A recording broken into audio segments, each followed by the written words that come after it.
রাজধানীর engineers institute মিলনায়তনে জাতীয় নাগরিক পার্টি এনসিপির প্রকৌশল উইংয়ের আত্মপ্রকাশ অনুষ্ঠানে বক্তব্য রাখছেন দলের আহ্বায়ক নাহিদ ইসলাম। সরাসরি চলে যাচ্ছে সেখানে। নদীগুলোকে সে অনেক বেশি গুরুত্ব দিয়ে চিন্তা ভাবনা করেছিল একটা প্রকৌশলীর জায়গা থেকে, এবং আমরা মনে করি আমাদের সামনের লড়াইটাও আমাদের নদী রক্ষার, আমাদের জলবায়ু রক্ষার লড়াই। এবং সেই লড়াই আমাদের একদিকে যেমন উদ্ভাবনী শক্তি, প্রযুক্তি, সৃজনশীলতার প্রয়োজন, আরেকদিকে প্রয়োজন অগাধ দেশপ্রেম এবং নৈতিকতা।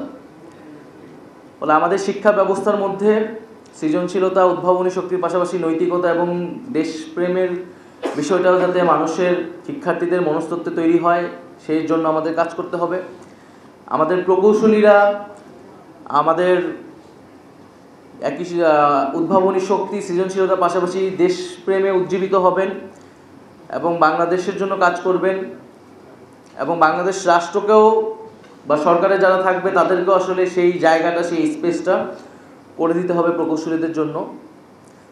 আমরা আশা করব, প্রত্যাশা করব, আমরা প্রত্যেকটি সেক্টরেই জাতীয় নাগরিক পার্টি কাজ করছে। বাংলাদেশের প্রতিটি দরজায় দরজায় পৌঁছে যাব আমরা, প্রতিটি অলিতে গলিতে জাতীয় নাগরিক পার্টি তার যেই কমিটমেন্ট জাতির প্রতি, গণ অভ্যুত্থানের প্রতি, সেই কমিটমেন্ট নিয়ে জনগণের কাছে পৌঁছে যাবেন, প্রতিটি সেক্টরে পৌঁছে যাবেন। কারণ আমরা মনে করি পরিবর্তন হতে হলে, সংস্কার হতে হলে সর্বসেক্টরেই এটা নাড়া পড়তে হবে।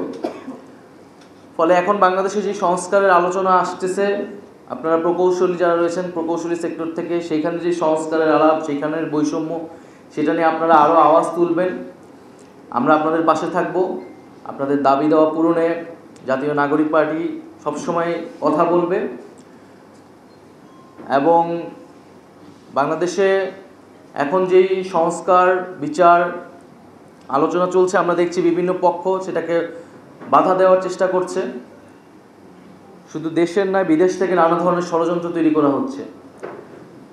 আমাদের প্রত্যাশা ছিল যে বিগত ফ্যাসিবাদী আমলে যেভাবে প্রতিষ্ঠানগুলোকে দলীয়করণ করা হয়েছিল, যেভাবে প্রতিষ্ঠানগুলো দেশের জন্য, জনগণের জন্য কাজ না করে জনগণের বিপক্ষে কাজ করেছে, এই সরকারের সময় সেগুলো সংস্কার হবে এবং ভবিষ্যৎ বাংলাদেশে আমরা প্রতিষ্ঠানগুলোর পুনর্গঠন করব। কিন্তু আমরা দুঃখের সাথে দেখতে পাচ্ছি যে আমাদের সেই গণ অভ্যুত্থানের আকাঙ্ক্ষা, আমাদের সেই স্বপ্ন যেন অধুরা থেকে যাচ্ছে, এরকম শঙ্কা আমাদের মধ্যে তৈরি হচ্ছে।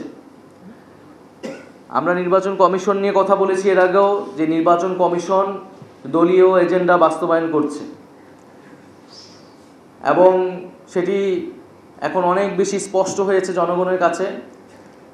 ফলে নির্বাচন খুবই গুরুত্বপূর্ণ, নির্বাচন কমিশন সেখানে সবচেয়ে গুরুত্বপূর্ণ ভূমিকা পালন করে। এবং এই নির্বাচন কমিশনের যে আইনের দ্বারা তারা তৈরি হয়েছে, তাদের গঠন প্রক্রিয়াতেই গলদ রয়েছে।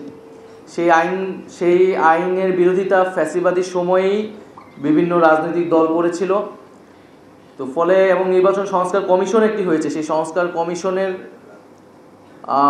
প্রস্তাবনা অনুযায়ী নির্বাচন কমিশন পুনর্গঠন করা হবে এবং নিরপেক্ষ লোকদেরকেই দায়িত্ব দিতে হবে যারা সব পক্ষের আস্থা অর্জন করতে পারবে।